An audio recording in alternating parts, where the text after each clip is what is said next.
অচিনপুর গ্রামে বাস করত এক বুড়ো আর বুড়ি। তাদের ছিল এক সন্তান, ভোলা। ভোলা ছিল খুব বোকাশোকা মানুষ। সবাই তাকে বোকা বানাতো। বুদ্ধি একটু কম থাকলেও মন ছিল ভারী নরম। কারো বিপদ দেখে দৌড়ে তাকে সাহায্য করত। বাবা ভোলা, এই ভোলা, কোথায় গেলি বাবা? কি বউ, ভোলাকে এত ডাকছো কিন্তু কোনো সাড়া পাওয়া যাচ্ছে না। কোথায় গেল দেখো তো, ঘুমিয়ে আছে নাকি?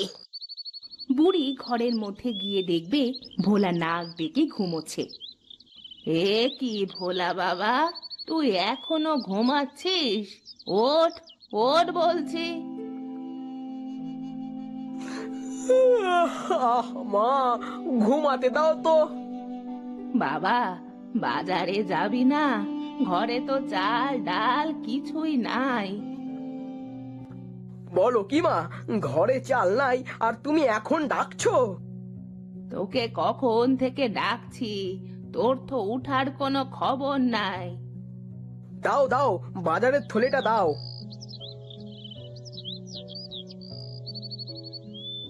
বুড়ি তখন একটা বাজারের থলে নিয়ে এসে ভোলাকে দেয়। ধর, ধর বাবা, বাজারের থলে। দাও দাও, কি কি আনতে হবে মা বলো? ওই চাল, তেল আর সবজি। এমন সময় বুড়ো ঘরের ভিতরে এসে বলে, বাবা, আমার না খুব লেবু খাইতে ইচ্ছে করেছে। আমার জন্য দুটো লেবু নিয়ে আসিস তো বাবা। ঠিক আছে বাবা, আমি এখন আসি। এই বলে ভোলা বাজারের উদ্দেশ্যে রওনা দেয়। আহা, আজ কি সুন্দর স্বপ্ন দেখছিলাম। আমি কত বড় লোক হয়ে গেছি। যদি সত্যি বড় লোক হতাম, আহা, কতই না মজা হতো। ভোলা এইসব বলতে বলতে বাজারে চলে আসে। বাজারের মধ্যে একটা লোক লেবু গাছ বিক্রি করছিল। আসেন আসেন, নিয়ে যান ভালো মানের লেবু চারা। বাবা তো লেবু নিয়ে যেতে বলেছিল। যদি আমি লেবু না নিয়ে লেবুর গাছ নিয়ে যাই, তাহলে তো অনেক লেবু ধরবে। আর বাবার জন্য আমার বাজার থেকে লেবু কিনে নিয়ে যেতে হবে না। হা হা হা হা হা, আমার মাথায় কত বুদ্ধি। ভোলা এই বলে লেবু গাছ বিক্রেতার কাছে যায়। ভাই, আপনার এই লেবু গাছে লেবু ধরবে তো? হ্যাঁ হ্যাঁ, ধরবে মানে কি, গাছ ভরে ধরবে। একবার লাগালে 12 মাস লেবু পাবে। তাহলে আমাকে একটা গাছ দেন। এই নাও, আর আমার 20 টাকা দাও। আর বলি ভাই, যেখানে বেশি রোদ লাগে সেখানে লেবু গাছটা লাগিও, তাহলে ভালো ফলন পাবে। গাছের ছায়ায় লাগিও না কিন্তু। এই নিন আপনার টাকা। এই রে, সব টাকা তো খরচ হয়ে গেল। এখন চাল ডাল কিনবো কি করে? না, বাড়িতে চলে যাই, গিয়ে মাকে বলি। ভোলা এই বলে বাজার থেকে বাড়িতে চলে আসে।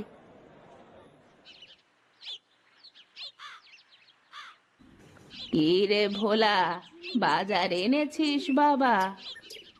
না মা, এই দেখো, আমি লেবু গাছ কিনে এনেছি। লেবু গাছ দিয়ে কি করব? পেটে নাই ভাত, তুই লেবু গাছ কিনে এনেছিস? তোর মাথায় কি কোনো বুদ্ধি শুদ্ধি হবে না?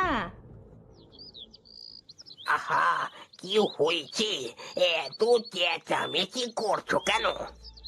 দেখো না, দেখো না, তোমার ছেলে চাল ডাল কিচ্ছু না কিনে লেবু গাছ কিনে এনেছে। এটা তুই কি করেছিস ভোলা? তোর কি কোনো বুদ্ধি হবে না? তোর মা বললো যে ঘরে চাল নেই, চাল ডাল কিনে আনতে, তাহলে তুই কেন লেবু গাছ নিয়ে এলি? দেখো বাবা, এই লেবু বিক্রি করে একদিন আমরা অনেক বড় লোক হয়ে যাব। হ, তুই বড় লোক হবি। তোর মতো বোকা ছেলে কি কোনোদিন বড় লোক হতে পারে, যার কোনো কাণ্ডজ্ঞান নেই? ও মা, এইভাবে বকছো কেন? আমি আরো ভাবলাম আমার লেবু গাছ কিনা দেখে তুমি অনেক খুশি হবে।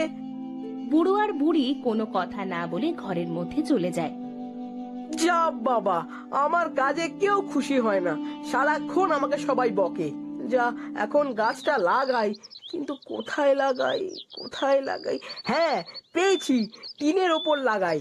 লোকটা বলেছিল যেখানে বেশি রোদ লাগে সেইখানে লাগাতে। টিনের ওপর তো বেশি রোদ লাগে, সেখানে লাগালে অনেক ভালো হবে। এই বলে ভোলা একটা মই বেয়ে টিনের চালের ওপর ওঠে। এই জায়গায় লেবু গাছটা লাগাই, কিন্তু কিভাবে লাগাবো, কিভাবে লাগাবো? পেয়েছি বুদ্ধি। ভোলা গাছটা টিনের ওপর রেখে নিচে নেমে আসে।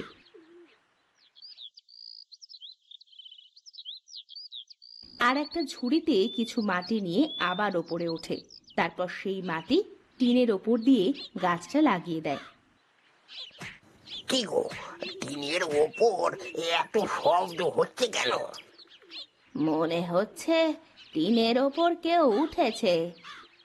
চলো বাহিরে গিয়ে দেখি তো, এত শব্দ হচ্ছে কিসের? এই বলে বুড়ো আর বুড়ি ঘর থেকে বাহিরে বের হয়ে আসে আর দেখে যে ভোলা টিনের ওপর লেবু গাছ লাগিয়ে তাতে পানি দিচ্ছে। কি রে ভোলা, তুই লেবু গাছ টিনের উপর লাগাচ্ছিস কেন? যার থেকে গাছটা কিনেছি সে বলেছে যেখানে বেশি সূর্যের আলো বেশি পড়ে সেইখানে লাগাতে, আর টিনের ওপর তো বেশি সূর্যের আলো পড়ে, তাই লাগালাম। হায় রে আমার পোড়া কপাল, তোর মতো একটা বোকা গাধাকে আমার পেটে ধরেছিলাম। হায় হায়, এ কেমন ছেলে জন্ম দিছি আমি। আরে, তোর কি মাথায় কোনো বুদ্ধি হবে না? ভোলা টিনের ওপর থেকে নেমে আসে। দেখো মা, সত্যি অনেক লেবু ধরবে। হ্যাঁ, অনেক ধরবে, তোকে নিয়ে আর পারি না। তোর জন্য লোকের থেকে অনেক কথা শুনতে হয়, আমাদের মরণ যে কেন হয় না। এই বলে বুড়ো আর বুড়ি আবার ঘরে চলে যায়। সন্ধ্যা লেগে যায়। রাতে ভোলা টিনের ওপর গাছের পাশে বসে কান্না করে। জানিস লেবু গাছ, আমাকে সবাই বোকা বলে। আমি কি সত্যি বোকা? আমার না হয় বুদ্ধি একটু কম বলে আমাকে সবাই বকে, কেউ ভালোবাসে না। তোকে বলছি, তুই কিন্তু অনেক লেবু দিবি, বুঝলি? তাহলে আমি অনেক খুশি হব। না রে, তুই থাক, ভয় পাস না, আমি গিয়ে ঘুমাই, অনেক রাত হয়েছে। ভোলা এই বলে তার ঘরে গিয়ে ঘুমিয়ে পড়ে। এইদিকে লেবু গাছটা কথা বলে। কি সহজ সরল ছেলে রে বাবা, আর মাথায় একটু বুদ্ধি নাই। কিন্তু তুমি চিন্তা করো না বন্ধু, আমি তোমাকে অনেক লেবু দেব।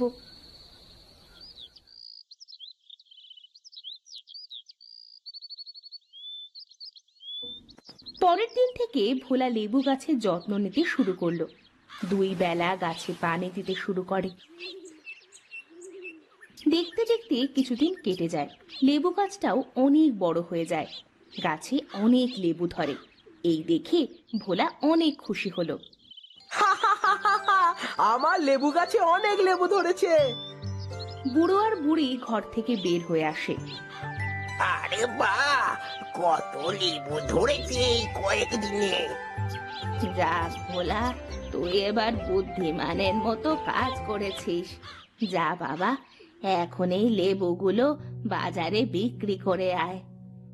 হ্যাঁ মা, আমি এক্ষুনি বাজারে এই লেবু নিয়ে যাচ্ছি। এই বলে ভোলা টিনের উপর উঠে লেবু পাড়ে। তারপর লেবুগুলো নিয়ে ভোলা বাজারে যায়। এই লেবু নিয়ে যান, লেবু, পাকা পাকা লেবু। লেবু কত করে ভোলা? 1 টাকা করে দাদা। দে তো আমাকে 20টা। এই নাও দাদা।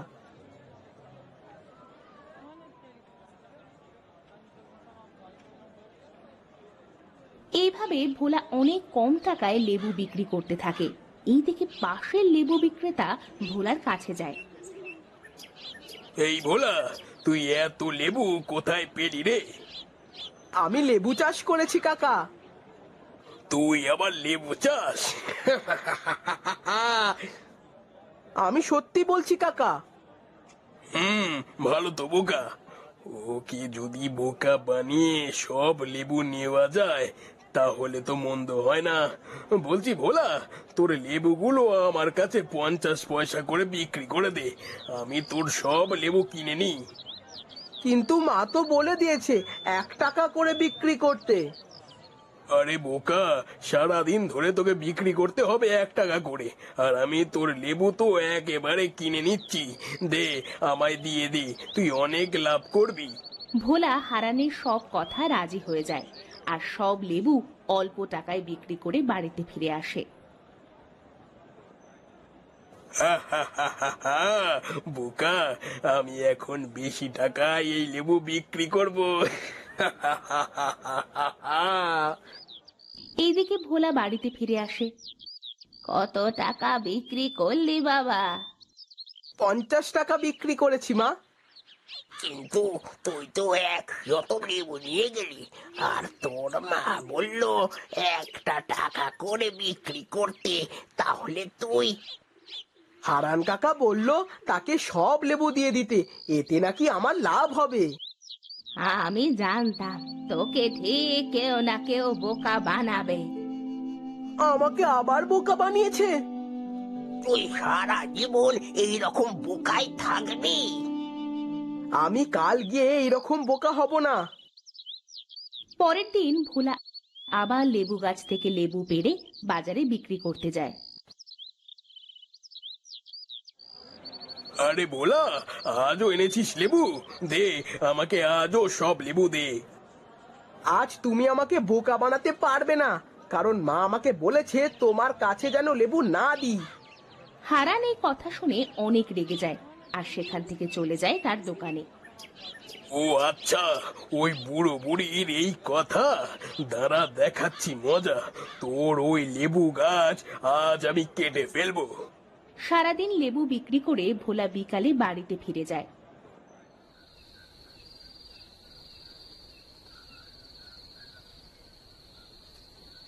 আজ আমাকে কেউ বোকা বানাতে পারি নাই মা। যাক, ভালো বাবা।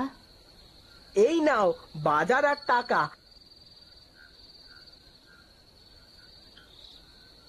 আমি যাই লেবু গাছটা জল দিয়ে আসি।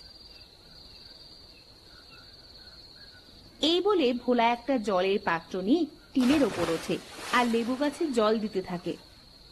যাক, তোকে অনেক ধন্যবাদ।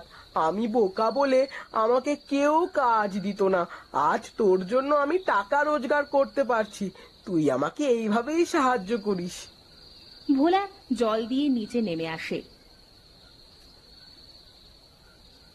সেদিন রাতে হারান ভোলাদের বাড়িতে আসে। আরে বাহ, টিনের ওপর লেবু চাষ! এই লেবু বিক্রি করে ভোলা তুই সংসার চালাচ্ছিস না? আজ থেকে তুই আর লেবু বিক্রি করতে পারবি না।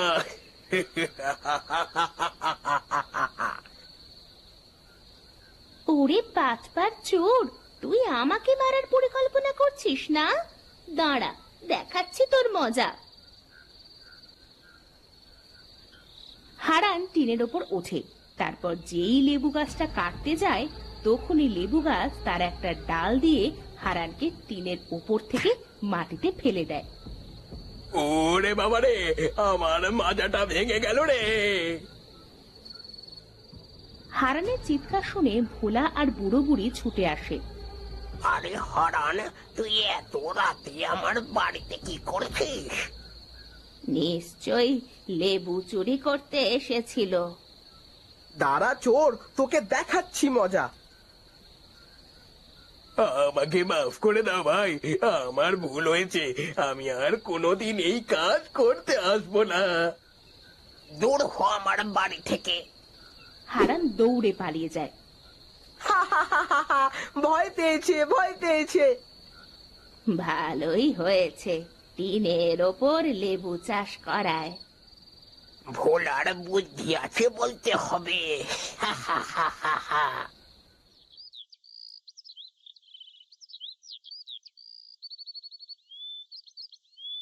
এরপর থেকে ভোলা প্রতিদিন লেবু গাছ থেকে পেড়ে বাজারে বিক্রি করত আর যা টাকা পেত তাই দিয়ে বুড়ো বুড়িকে নিয়ে সংসার চালাতে শুরু করলো।